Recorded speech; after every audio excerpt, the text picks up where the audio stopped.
Hello, my name's Stephen Labiak, and welcome to episode 6 on Things About Bankruptcy. This week we're talking about supporting people outside your household and how that affects you filing bankruptcy. There really is no hard and fast rule when it comes to payments to people outside the household. It's more of, instead of a science, it's more of an art.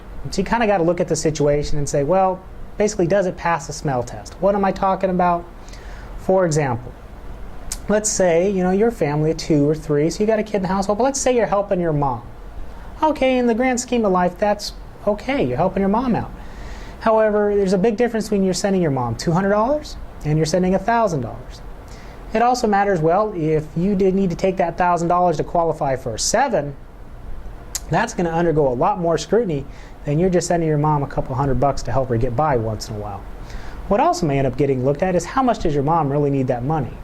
If your mom, has a pension that hasn't gotten reduced, she's maybe making $4,000 or $5,000 a month plus Social Security. Maybe she doesn't really need that couple hundred you're sending. Definitely, probably would need the $1,000 you're sending at that point. At that point. So those kind of things can raise red flags. So it's just kind of one of those you need to discuss with your attorney and be honest. Say, look, I'm sending my mom a couple $100 a month. You need to be honest and let them know. It doesn't help just to cut it off.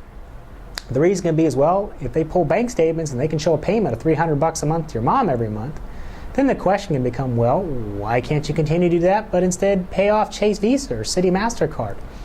So you need to make sure before you just cut the payments off, you let your attorney know, your professional know, the reason to use a professional, so that you don't end up getting forced into a Chapter 13 even when you may qualify for a 7.